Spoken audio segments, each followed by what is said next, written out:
nesse momento aqui.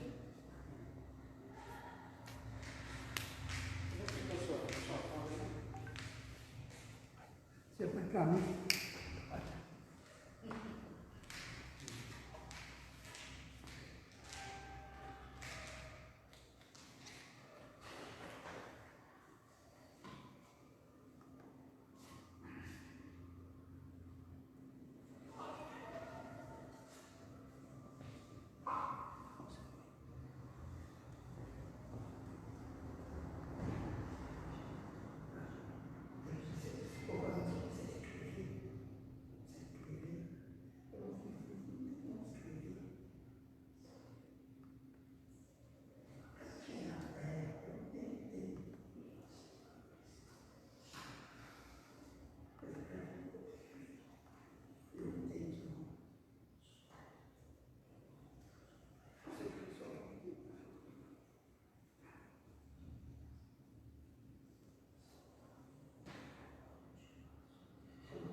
Olá, irmãos, boa noite. Que a graça e a paz do Senhor Jesus seja sobre nossas vidas. Amém? Bom podermos mais uma vez estarmos na casa do Senhor, os irmãos que aqui estão, né? E esses também, os nossos irmãos que estão em casa. Que Deus abençoe a vida de vocês. Hoje, quarta-feira, uma oportunidade para nós estudarmos a palavra do Senhor. Então a gente tem em todas as quartas essa oportunidade, né? Tem alguns irmãos aqui no templo. Se você já tem possibilidade, né, de reunir conosco, então toda quarta, toda sexta nós temos reunião no templo. Domingo de manhã são 2 reuniões e à noite uma, né? Então aos domingos a gente tem feito 19 horas, né?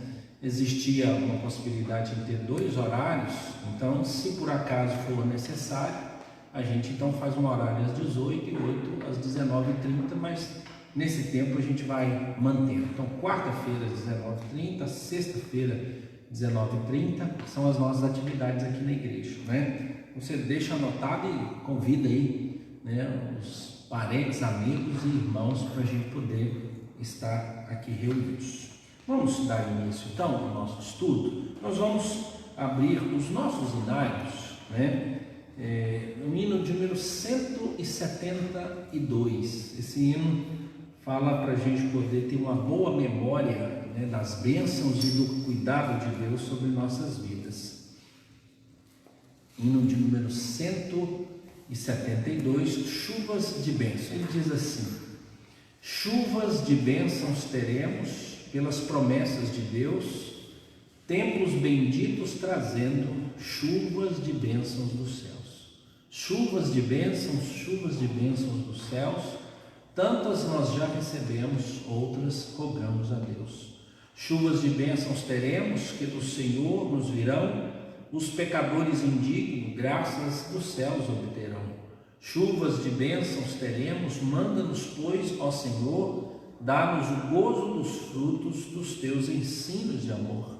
Chuvas de bênçãos teremos, chuvas mandadas dos céus, bênçãos a todos os crentes, bênção do nosso bom Deus.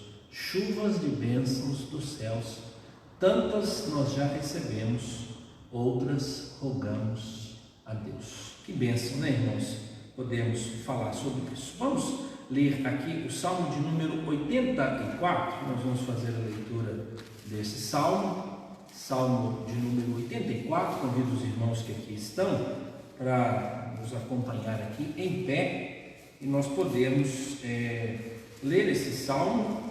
Logo após a leitura desse salmo, eu convido o nosso irmão Sideli, né, que nos conduz em uma oração de gratidão a Deus. Aí só vai posicionar mais aqui na frente para a gente poder, né, captar as vozes. Salmo de número 84. Nós vamos fazer a leitura e logo em seguida nosso irmão Sideli vai nos conduzir em uma oração. Vamos juntos? Leiamos. Quão amáveis são os teus tabernáculos, Senhor dos exércitos. A minha alma suspira e desfalece pelos atos do Senhor, o meu coração e a minha carne exultam pelo Deus vivo. O pardal encontrou casa e a andorinha ninho para si, onde acolha os seus filhotes. Eu, os teus altares, Senhor dos exércitos, Rei meu e Deus meu. Bem-aventurados os que habitam em tua casa, louvam-te perpetuamente. Bem-aventurado o homem cuja força está em ti, em cujo coração se encontram os caminhos aplanados, o qual, passando pelo vale árido, faz dele um manancial. De bênçãos o cobre a primeira chuva, vão indo de força em força, cada um deles aparece diante de Deus em Sião. Senhor dos exércitos, escuta minha oração, presta ouvidos, ó Deus de Jacó. Olha, ó Deus, escudo nosso, e contempla o rosto do teu ungido, pois um dia nos teus atos vale mais que 1000. Prefiro estar à porta da casa do meu Deus, a permanecer nas tendas da perversidade, porque o Senhor Deus é sol e escudo, o Senhor dá graça e glória, nenhum bem sonega aos que andam retamente. Ó Senhor dos exércitos, feliz o homem que em ti confia. Vamos orar ao Senhor.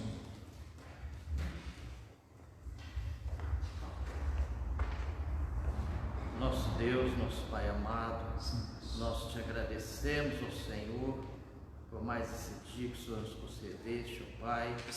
Também te agradecemos, ó Senhor, agora que estamos reunidos na tua casa, para juntos aprender da tua palavra. Amém. Venha, Senhor, estar abençoando o pastor que estará trazendo o estudo. Sim, Senhor, esteja iluminando o teu servo, ó Deus, para que ele possa transmitir a tua palavra de acordo com a tua vontade. Amém. Agradecemos, ó Pai, por cada irmão presente. Sim. Que o Senhor esteja abençoando a cada um, Senhor, que cada um possa também aprender um pouco mais da tua palavra. Amém. Rogamos, ó Deus, essas bênçãos e pedimos o perdão para os nossos pecados. Sim. No nome santo de Jesus. Amém. Amém.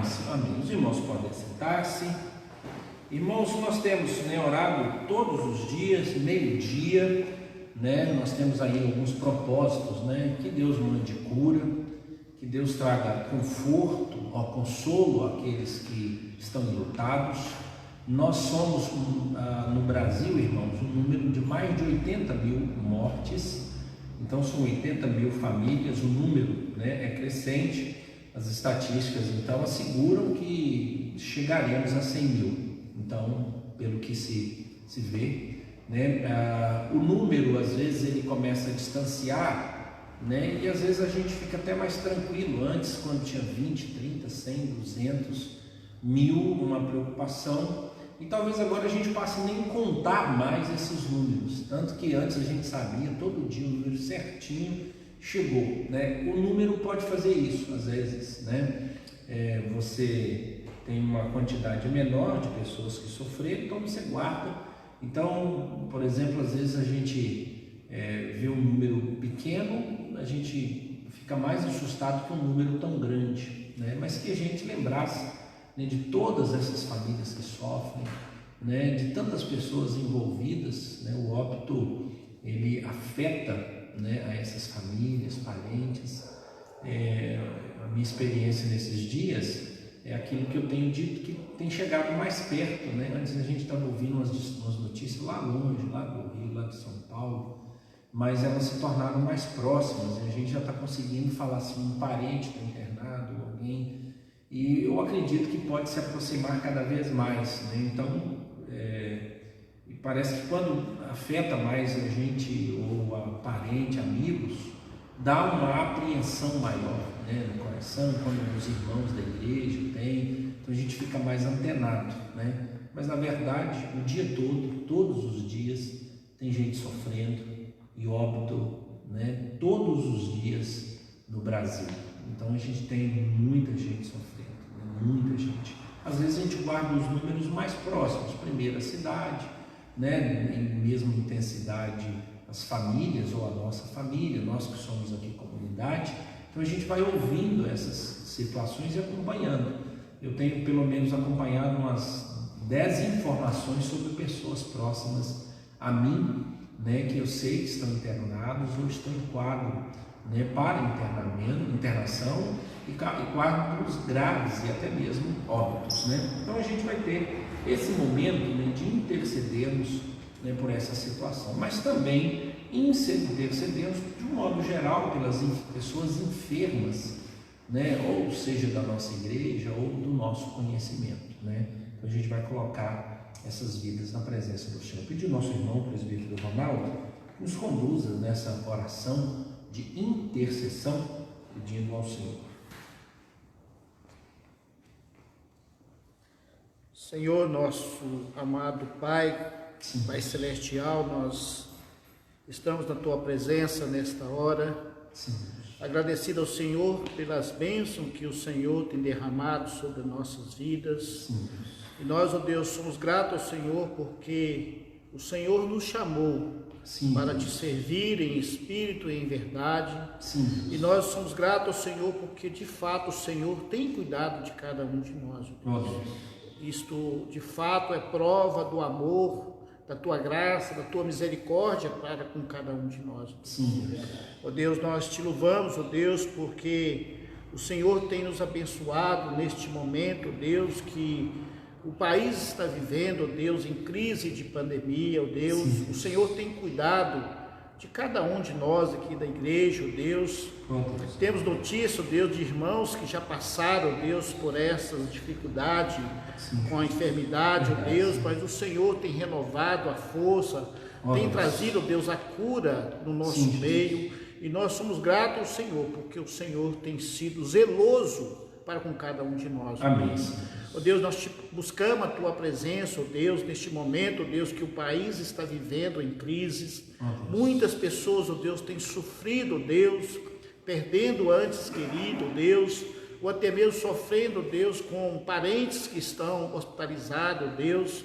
E nós te pedimos, ó Deus, que o Senhor esteja agindo, ó Deus, de acordo com a Tua vontade, trazendo assim, ó Deus, a cura para o nosso meio, para o nosso país, ó Deus, abençoando as pessoas, ó Deus, que estão sofrendo, ó Deus, neste momento de pandemia. Amém. E nós te pedimos, ó Deus, que o Senhor esteja abençoando os nossos governantes, ó Deus, que de fato, ó Deus, possam estar abraçando esta causa, olhando com cuidado, com carinho, ó Deus, para essa causa, ó Deus, e que de fato, ó Deus, o Senhor possa estar abençoando os nossos governantes, ó Deus, que eles possam, ó Deus, de acordo com a vontade do Senhor, estar fazendo de tudo, ó Deus, para que possam descobrir, ó Deus, um remédio para a cura, a ciência, ó Deus, que o Senhor possa estar abençoando, né, que as pessoas, ó Deus, possam descobrir, a ciência possa descobrir, ó Deus, imediatamente a cura, ó Deus, o remédio para a cura desta enfermidade. Amém. Nós sabemos, ó Deus, que a cura vem do Senhor. Verdade. Que o Senhor, ó Deus, é os médicos dos médicos. Sim. E por isso, ó Deus, nós entregamos as nossas vidas nas Tuas mãos. Amém. E pedimos o perdão pelo nosso pecado em nome de Jesus. Amém. Amém, Senhor.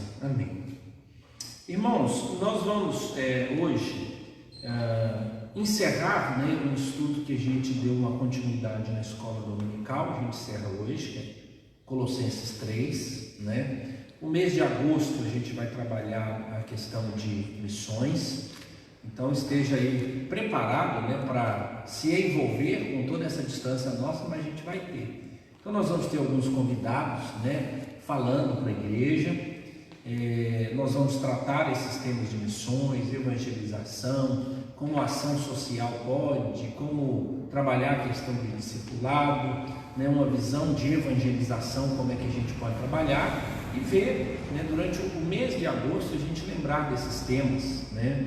Nós vamos trabalhar, né, um despertamento para ajudar missionários, né? Se você não é um contribuinte para missões, que você passe a ser, que você tenha um plano, um projeto pessoal de missões. Nós vamos apresentar um número, né? Nós temos mais de 400 missionários, 200 da APMT, 240 mais ou menos, eu estou aqui incerto do número, e da Junta de Missões Nacionais. Então, todos esses países, né, que têm recebido missionários, Então, durante o mês todo, a gente vai trabalhar esses pensamentos, né? Então, esteja ligado, é o nosso propósito, né? Falar um pouco sobre a teologia de missões, a prática missionária e até mesmo nessa possibilidade de contribuirmos, né, para um campo missionário de forma especial. Nós sempre temos recebido relatórios, né, de missionários e a gente vai dar uma atenção especial, já tem contribuições,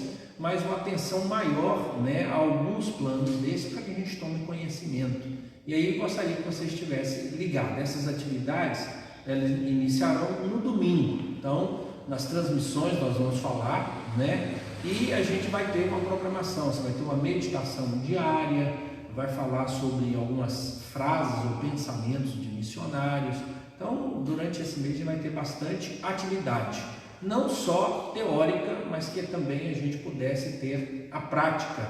Então, a gente vai ter a oportunidade de fazer isso durante o mês de agosto. O mês de agosto é o mês de missões na Igreja Presbiteriana do Brasil, porque no dia 12 de agosto nós temos a chegada de Simon, né? Eu tenho até uma biografiazinha para poder apresentar sobre a vida e a história de Simon, o despertamento, a chegada dele. Então, durante o mês, né, de agosto, nós vamos conhecer as nossas agências missionárias, o investimento da igreja, né, sobre missões. Então, os irmãos estejam antenados, né? Os nossos canais, WhatsApp, né? Então, se você não está no grupo, né, da igreja, que recebe recados onde eu somente sou administrador, me avise para eu inserir seu nome lá, porque senão você acaba não recebendo. Então, algumas pessoas saíram e talvez acharam que o grupo seria um grupo de interação. Então, somente eu mando mensagens naquele grupo, né? Quando eu quero que grupos discutam, eu jogo para os grupos de sociedades internas,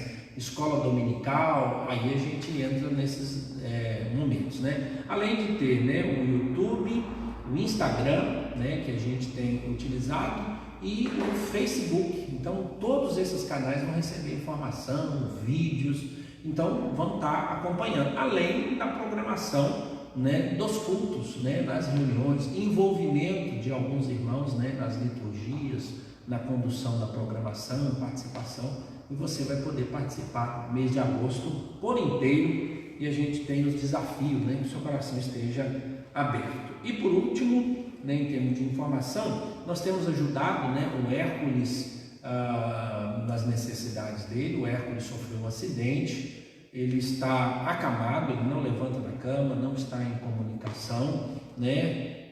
Hoje nós fomos lá na casa do Hércules para trabalhar a última etapa. A última etapa nossa lá é fazer o acabamento, né? A gente quebrou parede, colocou cinta, colocou telhado, agora a gente precisa terminar. Então, são 3 coisas que nós vamos fazer lá, né? Que é a parte de alvenaria, a parte elétrica, né? Colocou a lâmpada, o interruptor, e a pintura, né? Nós já recebemos as doações para essa área, né? Então a gente tem caminhado aí. Se houver alguma outra necessidade, a gente avisa, e a Junta Diaconal está conduzindo tudo isso, né? Segunda-feira a gente dá o pontapé inicial para o fim, né, daquilo que a gente projetou, mas podemos ajudar. O Hércules, hoje começando, a família gasta em torno de R$ 2.400 entre medicação e suplementos, né? Então, isso fora as fraldas e as outras despesas. Então, a gente tem tentado buscar ajuda, né, junto deles lá, município, eles são de Santana do Paraíso, do estado, do plano, né, de saúde que eles têm por causa do emprego da esposa, Querilande. Então, se você quiser contribuir, lá tem uma lista de medicação, né? E a ideia que eu tive é, talvez você tenha essa medicação em casa, com data boa, e usou um comprimido, né? E dá para a gente aproveitar. Então, a gente vai mandar essa lista, você vai ver se tem, você vai mandar para nós, e nós vamos pedir alguém da área da saúde para examinar toda essa medicação e saber se dá para aproveitar. São R$ 1.100 por mês, irmãos. Então, é a quantidade de medicação, né, que ele tem tido, né? E usa muita fralda. Hoje nós recebemos uma doação boa de fralda, né? Daqui a pouco vai chegar lá na casa deles, então vai ser uma bênção, e você vai poder né, contribuir de outros modos. Tá joia? Qualquer coisa, procure a Junta Diaconal para você dar a sua ajuda, e assim que terminar a gente presta um relatório de todas as nossas atividades lá, né? A Junta que está coordenando, está tudo anotadinho. E muito obrigado pela sua ajuda, ok? Vamos lá então, irmãos. Colossenses, capítulo de número 3, parte, não sei já que número, nós estamos na parte 5, mas nós vamos ler do verso 12 até o verso 17, lembrando hoje, né, que a gente vai falar sobre o cristianismo é comunidade, não é uma comunidade, mas é comunidade. Então, não há possibilidade de você ser cristão sem se relacionar com Deus, mas sem se relacionar uns com os outros, aqueles da fé. Eu vou fazer a leitura, né, na Colossenses 3, do verso 12 até o verso 17. Diz assim: revesti-vos, pois, como eleitos de Deus, santos e amados, de ternos afetos, de misericórdia, de bondade, de humildade, de mansidão, de longanimidade, suportai-vos uns aos outros, perdoai-vos mutuamente, caso alguém tenha motivo de queixa contra outro. Assim como o Senhor vos perdoou, assim também perdoai vós. Acima de tudo isso, porém, esteja o amor, que é o vínculo da perfeição. Seja a paz de Cristo o hábito no vosso coração, a qual também fostes chamados em um só corpo, e sede agradecidos. Habite ricamente em vós a palavra de Cristo, instruí-vos e aconselhai-vos mutuamente em toda sabedoria, louvando a Deus com salmos, hinos e cânticos espirituais, com gratidão em vosso coração, e tudo o que fizerdes, seja em palavra, seja em ação, fazei-o em nome do Senhor Jesus, dando por ele graças a Deus Pai. Amém. Irmãos, nós lemos aqui do verso 5 até o verso de número 11, né, no domingo, e falamos sobre os erros ou os pecados que aquelas pessoas estavam envolvidos em um outro tempo, o tempo da não conversão. Então eram 3 áreas: a sexualidade, a sociabilidade, ou seja, deveres sociais, e o controle da língua, né? Então ele fala sobre essas 3 áreas que estavam contaminadas, e eles precisavam abrir mão desse passado. Mas nós dissemos que, além de você tirar, né, a expressão é essa, a roupa suja, abandonar o velho homem, nós deveríamos agora vestir a roupa nova. E deveríamos também, né, escolher as coisas do novo homem. O novo homem aqui é a figura de Cristo na nossa vida. E o velho homem é a figura de Adão, né, o pecado na nossa vida. Então a gente tinha uma vida antiga e uma vida nova. Quando a gente lê o texto, talvez alguém, né, que tenha ou nascido na igreja há muito tempo e nunca viveu essas questões aqui, diz: pastor, eu nunca vivi isso, a minha vida é tranquila. Eu sei, o apóstolo Paulo está apresentando aquilo que era de nível complexo, mas ao mesmo tempo ele sabia que alguma coisa estava acontecendo naquela comunidade. Por estar acontecendo alguma coisa naquela comunidade, ele usa termos da prática antiga para confrontar a mudança na prática nova. Então, a gente pode, sendo crente no Senhor Jesus, ter problema na sexualidade. Mas ele diz: mas não deveria acontecer, e a nossa vida deveria ser uma vida regrada. Então o apóstolo Paulo gasta um tempo, né, combatendo, né, os pecados da área social, da área sexual, da área social, né, que é de relacionamento, e da língua. Ele fala de maldade aqui, fala de maledicência, né, e ele fala de avareza, né, o desejo de possuir a coisa, e chama de idolatria. Ele fala de prostituição, né, ele fala de impurezas, e ele também fala de desejos ou paixões desenfreadas, né, loucas. Então ele combate isso. Agora ele vem mostrar quem nós somos e como é que nós devemos viver. Éramos assim antes, mas agora somos diferentes. Olha para você ver no verso 12 como é que ele chama os crentes aqui. Ele diz: revesti-vos, pois, como eleitos de Deus, santos e amados. Ele dá esse três termos: como eleitos de Deus, santos e amados. Então, o primeiro, eleitos de Deus, né? Primeira coisa, irmãos, toda vez que a gente fala em eleição, né, vem sempre a discussão sobre a predestinação, né? Só sabemos de uma coisa, e isso é verdade: a Bíblia chama os santos de eleitos. Então, o termo eleição, ele existe nas Escrituras. O termo predestinação, ele existe nas Escrituras. Então, nós nunca podemos negar essa doutrina. O que acontece é a discussão de como se explica essa doutrina. Esse que é o nosso, chama aqui, calcanhar de Aquiles, onde a gente vai discutir, onde você tem os semi-pelagianos, onde você tem os calvinistas, né, ou os agostinianos, seria melhor assim, e onde você tem a linha dos arminianos, que é muito parecida, né, embora não seja a mesma linha dos semi-pelagianos. Mas a Bíblia fala sobre isso. Então, há uma eleição, Deus nos escolheu. A salvação parte de um princípio de que Deus nos chama, Deus é quem nos convoca. Então existe uma vocação de Deus para as nossas vidas. E quando nós lemos as Escrituras sobre essa evidência de ser cristão e de ser escolhido por Deus, isso alegra o nosso coração. E aí, qual é o texto áureo para isso, né? Foi Deus quem decidiu usar de misericórdia e Ele nos escolheu. Então isso deveria trazer alegria no nosso coração. Mas agora, irmãos, existe um segundo termo aqui que eu acho que nós precisamos, porque existe muita confusão. Então existe sempre a conclusão errada sobre a eleição. Então, se não sou eu quem escolho ser salvo, eu vou viver do modo que eu quiser. Não, o texto aqui está dizendo eleitos de Deus, santos. Então há em nós uma qualificação que foi dada por Deus, que refere-se à santidade, à santificação. Por isso que em Pedro vai dizer: sede santos, porque eu sou santo. O vosso comportamento, a vossa vida, nós fomos separados pela eleição.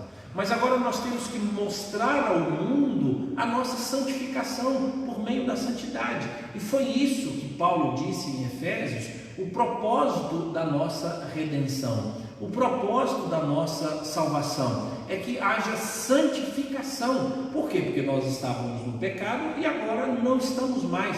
Então não existe essa ideia de alguém eleito desejar, querer e viver uma vida totalmente porca, errada, no pecado, e desejar que Deus me escolheu, um dia eu volto. Não existe essa conversa.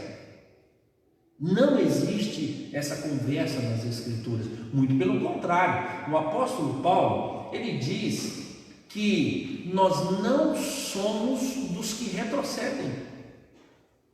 Não somos.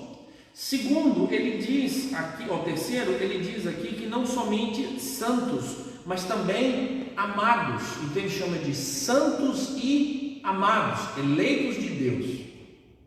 Santos e amados. Amados aqui não é no sentido assim que eles receberam o amor. Amados aqui é queridos. Santos, eleitos, santos e amados. Então você tem um amado no sentido de que Deus ama, mas tem no sentido de queridos. Vocês são fraternos agora, vocês andam juntos, vocês são uma comunidade. Então, o que deve nortear a vida de vocês? Aí o apóstolo Paulo, ele começa uma conversa falando sobre o tipo de roupa que nós devemos vestir, né? A linguagem é muito simples, então dá para a gente entender. Então ele diz assim: que roupa você deve vestir? Se você vai abandonar a roupa suja, você vai vestir uma roupa nova. E que roupa deve vestir você, né? Nós encontramos aqui, irmãos, o tipo de roupa que nós devemos vestir.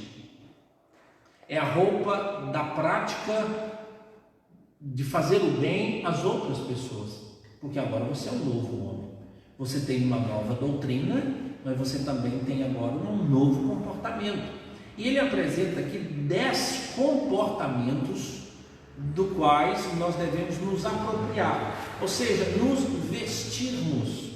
Então, irmãos, se existe a armadura de Deus que a gente tem que vestir, existe aqui a roupa que celebra a Deus, a roupa que mostra a dignidade de Deus, né? E ele apresenta elas aqui, e elas são separadas por vírgulas.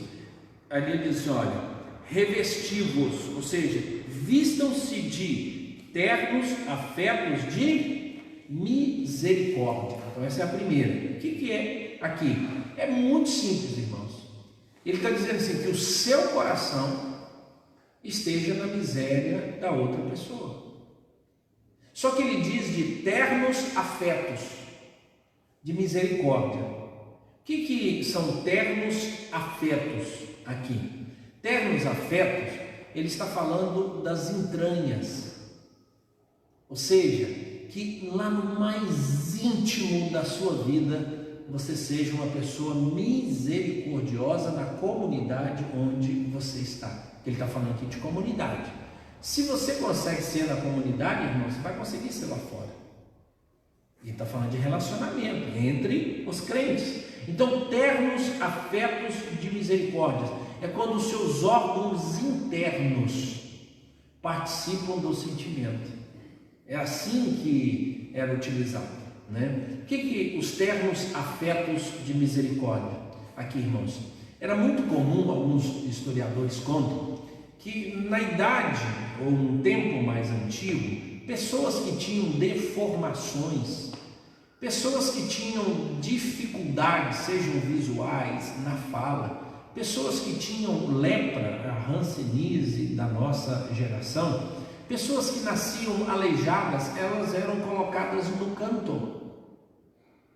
E tinha-se a imagem de que essas pessoas doentes, elas estavam distante da graça de Deus. Mas quando você vê Jesus andar, ele recebe um paralítico, ele conversa com cegos, ele toca em leproso, ele conversa com mulheres, ele conversa com estrangeiros. Ou seja, Cristo Jesus rompe essa figura para que a misericórdia dele pudesse estar dando a outra pessoa privilégio. Então, misericórdia, irmãos, eternos afetos de misericórdia, que intimamente, seria mais ou menos do fundo do seu coração, essa frase que de vez em quando a gente utiliza, né? O segundo termo está aqui, bondade. Ele assim, é impossível você produzir ternos afetos de misericórdia e não ser uma pessoa bondosa. Imagine só, você diz assim, eu sofro com a dor daquelas pessoas, eu participo do sofrimento, mas você é uma pessoa que não supre a necessidade daquele que tem necessidade, carência. Então, bondade aqui não é suprir gostos das pessoas, mas é ser justo com as pessoas, ser bondoso, é dar àquelas pessoas o que elas necessitam. A gente sempre acha que o bondoso é alguém que dá dinheiro e dá comida, mas o bondoso também é aquele que ensina regras. O que a gente tem na cabeça? De que um pai bondoso, né, talvez os filhos pudessem assim, é aquele pai que dá tudo quanto o filho quer, né? Ele vai lá e dá isso e tudo. E aí, o dia que aparece um pai que põe limites, as pessoas dizem, não é gente boa não é muito bom isso aí não, porque ele põe regras, ele põe limites. Então, o bondoso é alguém que sabe ajudar na hora certa. Certa vez, nós fomos ajudar uma família, e nós decidimos, e durante 6 meses nós ajudamos uma família. Só que nós estávamos ajudando com muitas coisas, né? E eles tinham 2 filhos, entre 22 e 25 anos de idade. E eles 2 trabalhando, o pai e a mãe aposentados, e todo o dinheiro ia para comida, água e luz e para medicação, muita medicação. E nós descobrimos então que os 2 filhos não contribuíam com 1 centavo sequer em casa. E que, para tristeza deles, a gente viu na época uma das televisões mais caras, era 49 polegadas.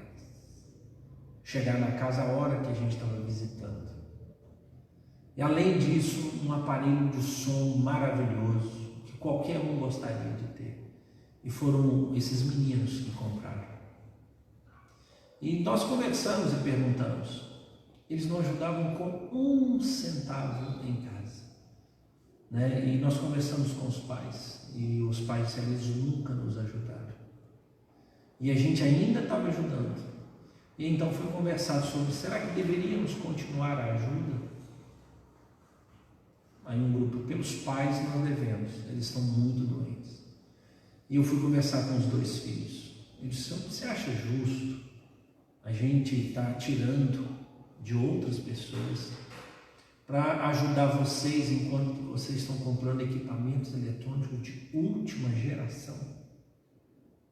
E aí então a conversa rodou e disse que a gente não foi muito bom porque a gente falou isso. E eu disse, olha, nós somos as melhores pessoas, porque quando nós falamos isso, no outro mês eles passaram a ajudar. A energia foi dividida para eles. Então, irmãos, fazer o bem é uma coisa, ser bom é outra. O bom põe limite. Qual é o contrário de fazer o bem? É fazer o mal. Qual é o contrário da bondade? Vocês vão ouvir essa palavra aqui, mas vai brigar. O contrário da palavra bondade é frouxidão. Porque você vai dar tudo e não vai exigir regra. A bondade, ela traz isso. Ela traz regras, limites. Fazer o bem é um resultado de quando você entende que a pessoa tem necessidade.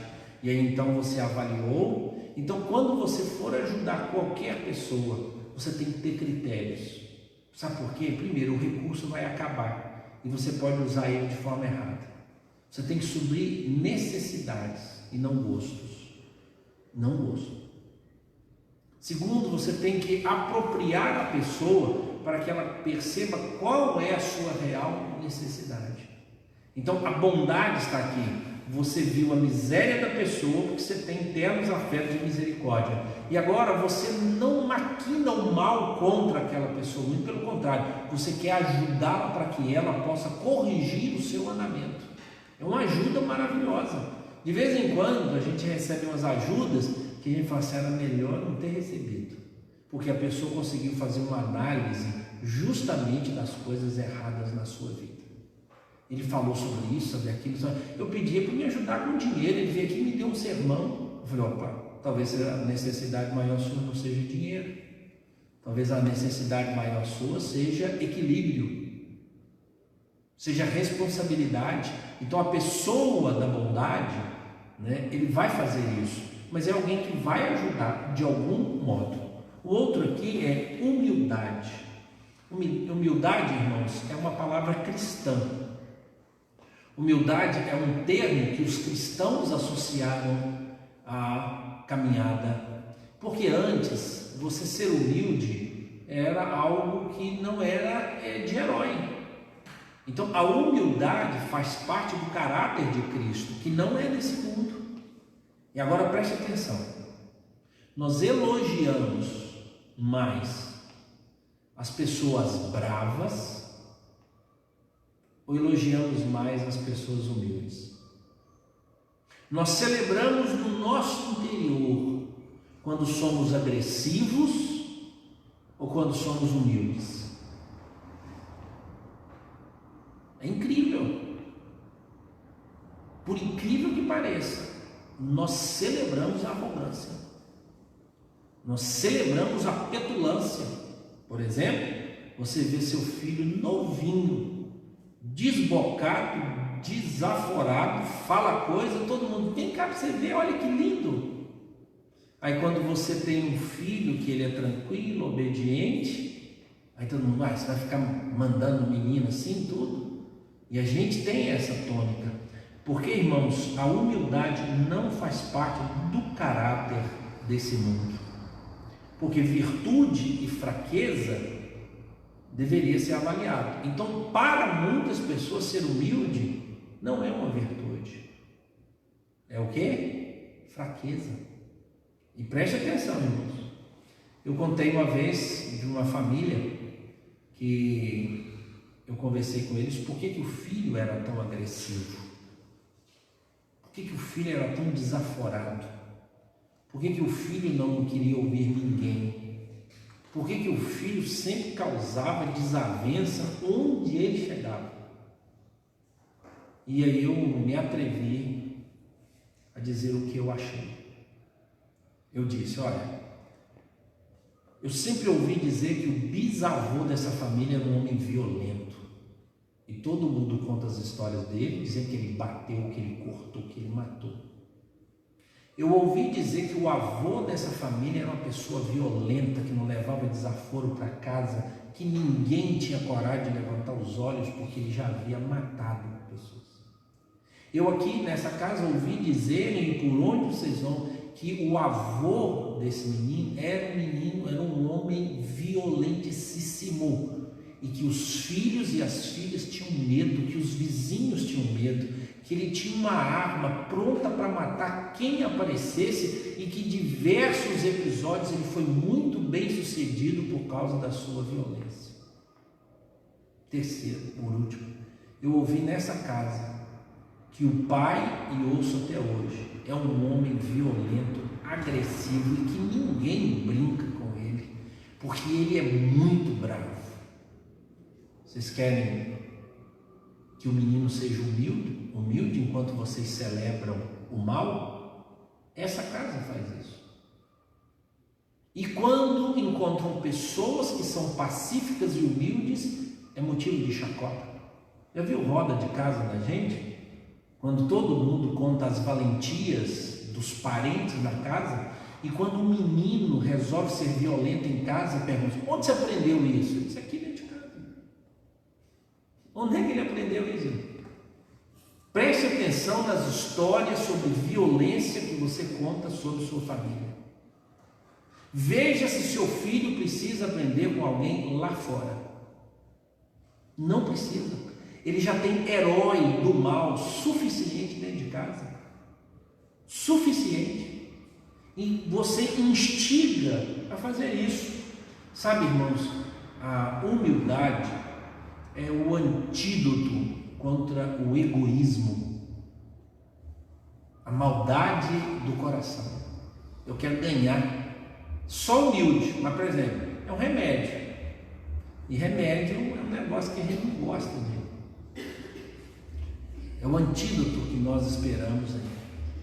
Se você quer ser vacinado contra a violência na sua vida, existe só um caminho: humildade.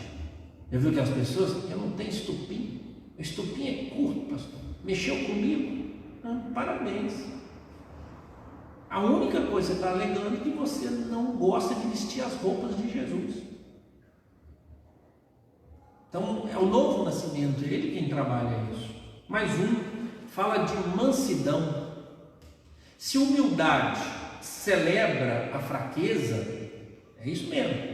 Celebra a fraqueza para você dizer assim, isso aqui eu preciso vencer. E eu preciso ser fraco.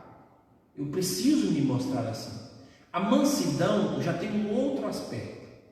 É alguém que reconhece ser extremamente forte, ter plenos direitos, mas ele abre mão. Olha a diferença. O humilde é alguém que quer paz. O humilde é alguém que sabe que brigar e retalhar não leva a lugar nenhum. A mansidão é alguém que sabe que poderia esmagar o inimigo, ganhar a causa, mas ele diz assim, eu vou abrir mão.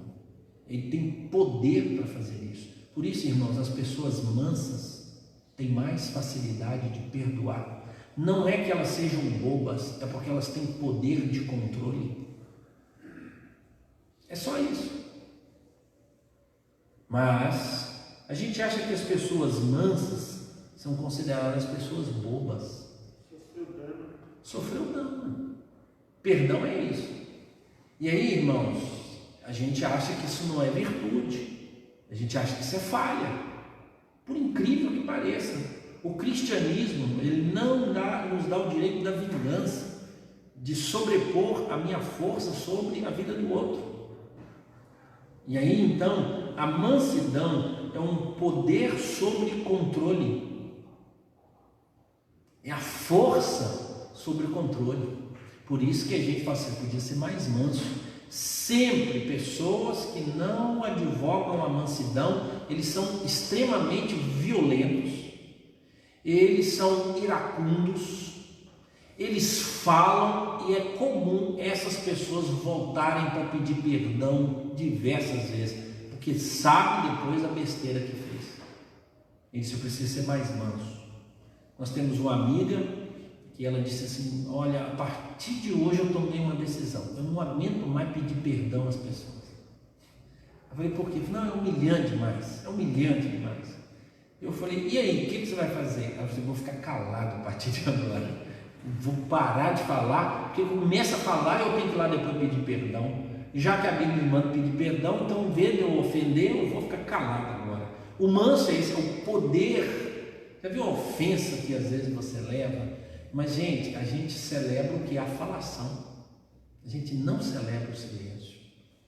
O manso, ele é capaz de pedir perdão, mesmo não tendo ele a culpa, para que possa estar bem. Incrível, ele leva o prejuízo, ele sofre o dano sem problema algum. É abrir mão de direitos. Na verdade, irmãos, o manso é o controlado. A Bíblia chama de domínio próprio.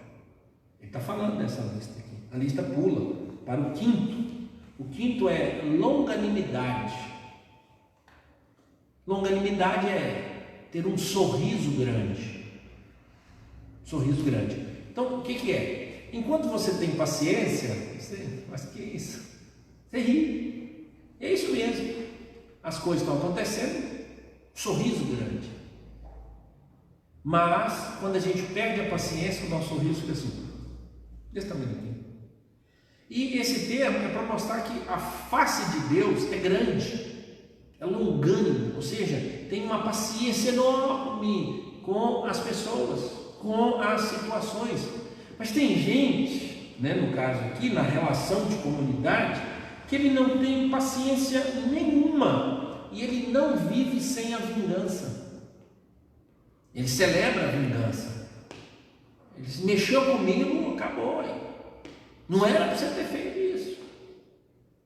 Não era para ter tocado nesse assunto, porque eu não tenho paciência. Quando eu vejo algumas pessoas, não tem paciência nenhuma. Eu entendo, irmãos, que a paciência tem limite, tá? Presta atenção. Até Deus, a paciência dele tem limite. A gente não escuta isso. Mas até a paciência de Deus tem limite. Então, por exemplo, a misericórdia de Deus, ela faz com que o julgamento dele se estenda. Mas vai chegar uma hora que a misericórdia é o tempo. Ou seja, arrependa-se agora. E Deus espera mais um tempo, mas chega uma hora que vai acabar. Tem limite, mas ela vai muito além. Quem é que necessita da nossa paciência? Aí sim, não são as pessoas abusadas, é diferente. Por quê?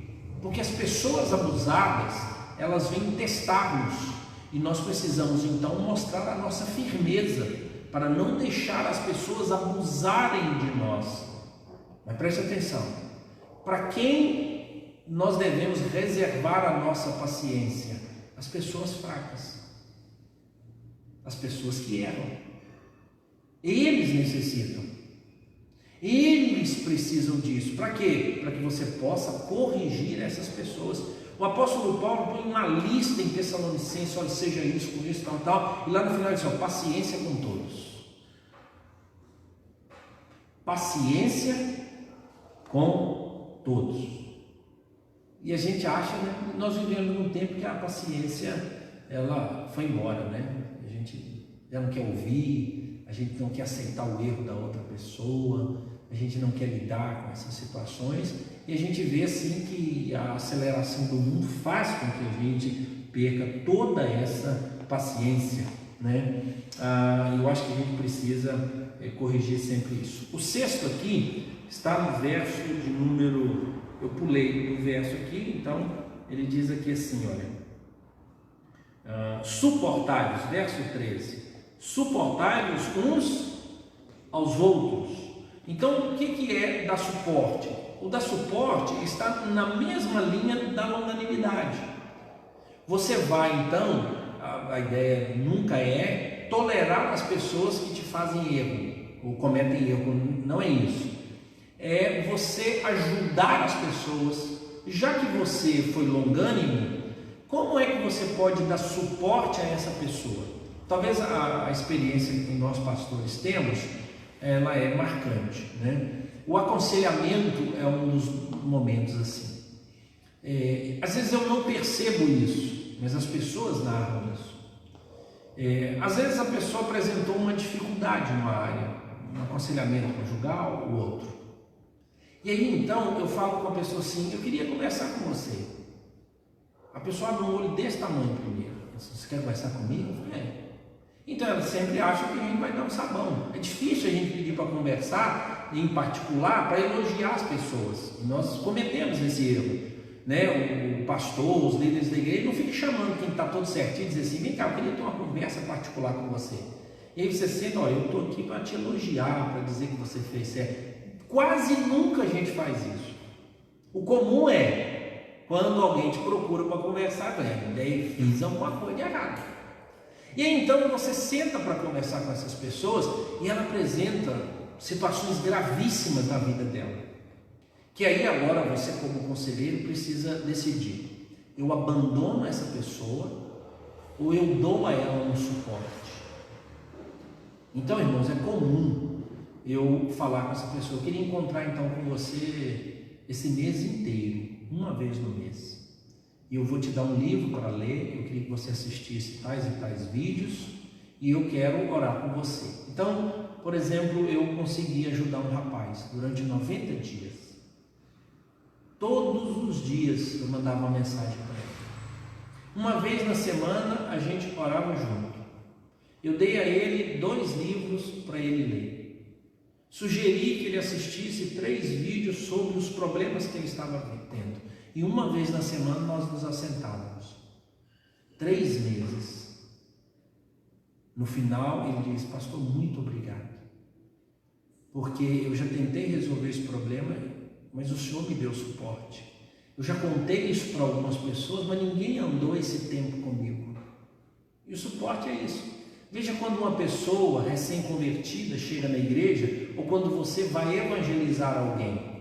Olha, você monta a estratégia de acolhimento. Aí você diz assim: vou lá na igreja. Aí a pessoa diz assim: não tem como. Eu falo: por quê? Meu filhinho não fica quieto lá na igreja. Não, pode levar que eu vou ficar com ele. Se assiste o culto, eu fico aí lá fora, para ficar tranquilo. 1 domingo, 2 domingos, 5 domingos, até que o menino acostuma com a igreja. E aí a mãe dele diz assim: ó, eu já aprendi a lidar aqui, pode deixar esse menino aqui, a gente já dá conta. Pessoas que vêm à igreja e a gente dá o suporte. Então, às vezes, nós não percebemos que o suportar esse é dar suporte a essa pessoa. E eu observo isso porque, irmãos, às vezes, do nada, eu recebo um e-mail, um contato ou uma informação de terceiro, dizendo assim: você que é o pastor Alex? Eu falo: sim, fulano de tal me falou que você deu apoio para ele quando aconteceu isso. Que maravilha, ele é muito grato por isso, pelo suporte. Mas preste atenção, irmãos, eu vou lá e conto um problema meu para a pessoa. Aí ela diz assim: vou orar por você. Nunca mais toca no assunto. Por quê? Porque ela não quer dar suporte. Porque dá trabalho. Nossa Deus. Eu tinha uma moça que me ligava 2 horas da madrugada. Ela dormia durante o dia ela dependente química. O que acontecia à noite? Os olhos desse tamanho. Para ela vencer o vício, ela ligava e disse: pastor, você pode conversar comigo? 2 horas de conversa, 1 ano inteiro, para ajudar, dar suporte a isso. Um casal com dificuldade, daí a pouco você descobre que você nunca imaginou ser amigo daquele casal, e agora você descobre que a sua agenda tem que ser: fulano de tal, depois do culto vamos pegar eles, porque estão com problema, vamos sair com eles. Durante a semana a gente vai fazer um almoço, vou chamar para almoçar aqui em casa. Essa semana é aniversário do filho dele, vamos lá, dá suporte. Mas, irmãos, tem que ser programado, e a gente tem uma preguiça enorme para dar suporte, porque dá trabalho. Sim, de vez em quando você vai ter que enfiar a mão no bolso. Pode se preparar. Lembra dos 5.000 que estavam acompanhando Jesus? Aí eles olharam para o outro e disseram: fio de dinheiro no bolso. O que tem aí? Tem esse pouquinho. Então vamos dividir o que tem, ué. Deus vai abençoar. Às vezes você vai ter que ajudar financeiramente. É incrível. Existem 1000 modos e modelos para você dar suporte. E agora, irmãos, se você achar que é difícil, vai ser pesado. Ouvi uma história de um menino que estava carregando o irmão dele morto nas costas, nessas andanças aí do Oriente Médio. E um missionário chegou perto do irmão mais velho e olhou para ele, mas todo franzino, e o irmão morto nas costas. E aí ele falou assim: deve estar muito pesado para você carregar esse menino, né? Aí ele disse: não está não, moço, ele é meu irmão. Já viu mãe carregando menino nas costas? Tempão. A ideia é essa: ele não é pesado porque ele é meu irmão. Irmãos, vou caminhar aqui.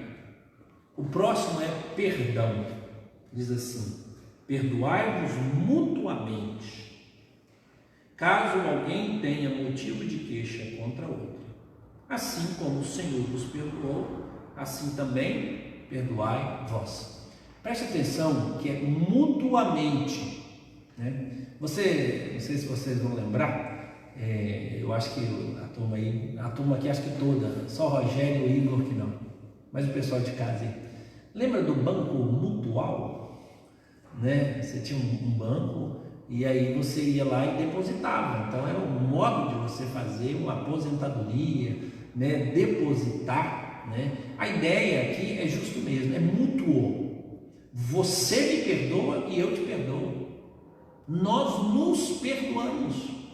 E aí qual é a condição? Porque Cristo perdoou a gente. E Cristo perdoou não só você e não só a mim. Irmãos, quando eu converso com pessoas sobre perdão, e talvez é um pecado meu, eu não tenho paciência com pessoas que dizem que não querem, não vão e não se sentem à vontade para perdoar. É incrível. Eu sei que em cada situação, cada pessoa precisa ser trabalhada, mas eu compreendo perfeitamente a dificuldade que as pessoas têm para não perdoar. Mas ao mesmo tempo, chegou assim: não há possibilidade de você não trabalhar nada para que o perdão. E preste atenção, irmãos. As pessoas que têm problema de relacionamento, aqui está falando entre irmãos, eu não estou falando de coisas que a gente chamaria de grave, existem crimes envolvendo a questão da necessidade de perdão, mas aqui está falando de fraternidade, das pessoas ainda tomarem para si a seguinte ideia: eu quero justiça. Deus não utilizou esse padrão para você. Ele teve que fazer injustiça com o filho dele. Qual é a injustiça? O filho dele estava certo e ele matou o filho. Para que nós recebêssemos o perdão, nós somos os injustos. Então, se essa não é a premissa do perdão na vida de um cristão. É por isso que eu tenho pouca paciência. Então, a maioria das pessoas que declaram não querer perdoar, não querer reconciliar, elas estão dispostas à vingança. Por quê? Alguma coisa precisa satisfazer o ego dela. E o que é? É a humilhação da outra pessoa. É que todo mundo escute que a outra pessoa foi humilhada. E ela precisa ser humilhada. Aí que é o grande problema na hora de perdoar. E aqui diz assim: perdoai-vos mutuamente. Ou seja, vocês necessitam perdoar um ao outro e um liberar perdão para o outro. De vez em quando você encontra um perdoando e o outro não. Por que ele fala isso? Ele não fala porque isso te faz bem. Não, olha, quando você perdoa alguém é um bálsamo. Essa mensagem é extremamente perigosa, irmãos. Perdoar pelo benefício, você continua sendo egoísta. É isso, ó, eu vou te perdoar para eu me sentir em paz. Continuou sendo egoísta. O seu perdão é falso, porque ele tem um único objetivo: o seu ego. Agora preste atenção, se não é assim a tese da maioria das pessoas para que você perdoe alguém. Se você perdoar alguém, você vai dormir tranquilo. Se você perdoar alguém, você vai parar de sentir mal. Se você perdoar alguém, sua família vai melhorar. Se você... Não. Qual é o motivo cristão, irmãos? É porque você já recebeu o perdão um dia. Então preste atenção.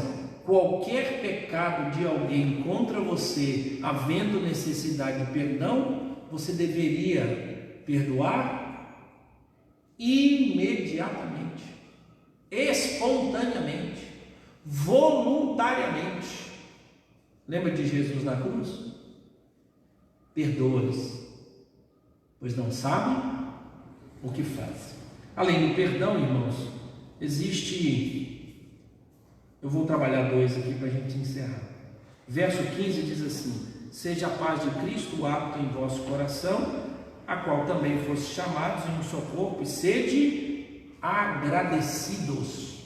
Verso de número 15. Ou seja, como é que uma pessoa que tem vida transformada deve se comportar? De forma grata, não de forma azeda, que reclama de tudo. Mas eu quero encerrar mesmo com o último item, que diz o verso 14.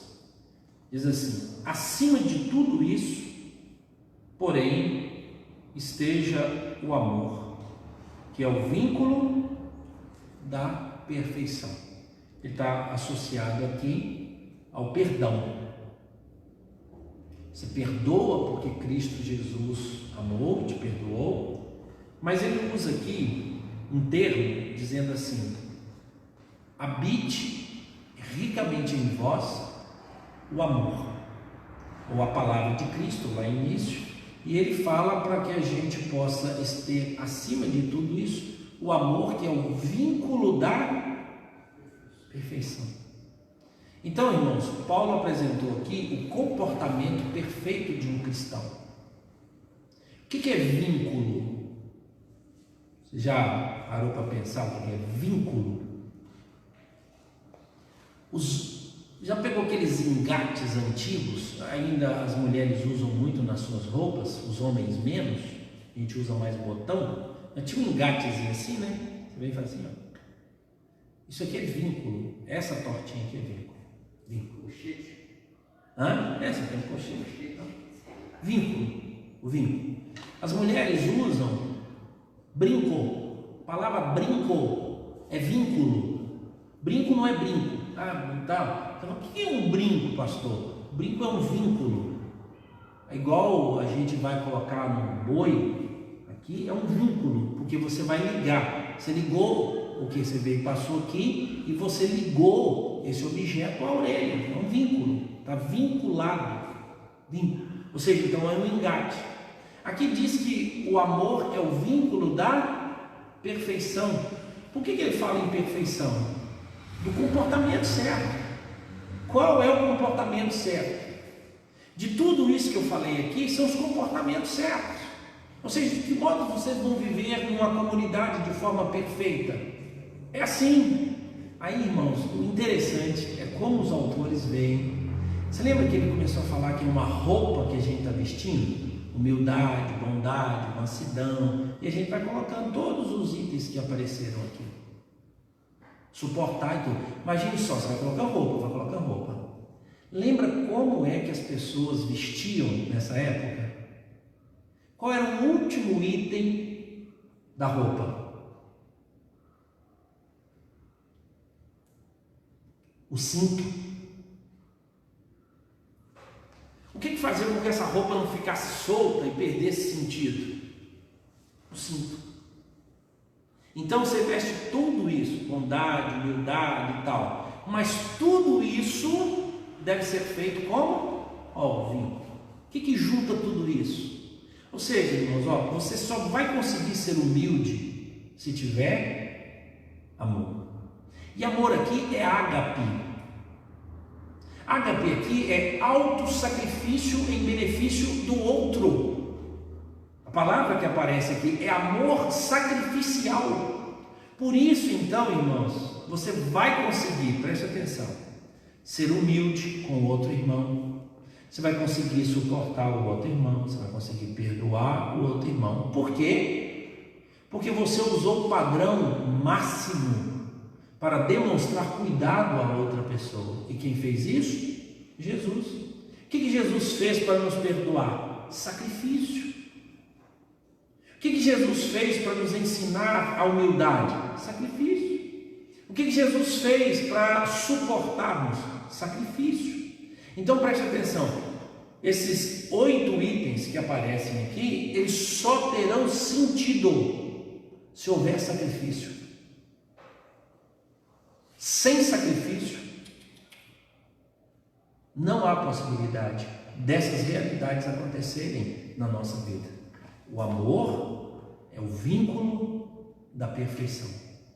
É pelo amor que nós vamos atingir aquilo que Deus espera. É pelo amor que nós vamos conseguir cingir toda essa roupa, senão ela vai, vou pegar aqui na ideia do cinto para homem, vai cair. Ela não fica. Você não vai conseguir ser humilde. Você não vai conseguir ser manso. Impossível perdoar. Então, quando você encontrar alguém que não demonstra paciência, você pode saber que ele tem problema em amar. Se encontrar alguém que ele tem problema em dar suporte às outras pessoas, ele tem problema em amar. Ainda que eu falasse a língua dos anjos, dos homens, se não tiver amor, de nada adianta. Eu não consigo fazer isso. E a palavra amor aqui, irmãos, troque por sacrifício. Por isso, irmãos, cristianismo é comunidade. É impossível ser cristão se você não deseja viver numa comunidade. A comunidade vai exigir bons relacionamentos. Que Deus nos abençoe e nos fortaleça, pois eu não tenho dúvida nenhuma que não deve ser fácil. Não tenho dúvida nenhuma que não é fácil. Se você compreendeu, não tenho dúvida nenhuma que não será fácil. Mas tudo que nós fizermos, lembre disso, seja feito em nome do Senhor Jesus, para a glória de Deus, Pai, não é em nosso benefício. O nome de Jesus, a paz que vem de Jesus, o poder que vem de Jesus, é que nos ajuda a fazer essas coisas. Amém? Que Deus nos abençoe, irmãos. E o exercício é: como você tem se relacionado com as pessoas na sua comunidade? No caso aqui, Igreja Veneza. De vez em quando a gente escuta umas histórias.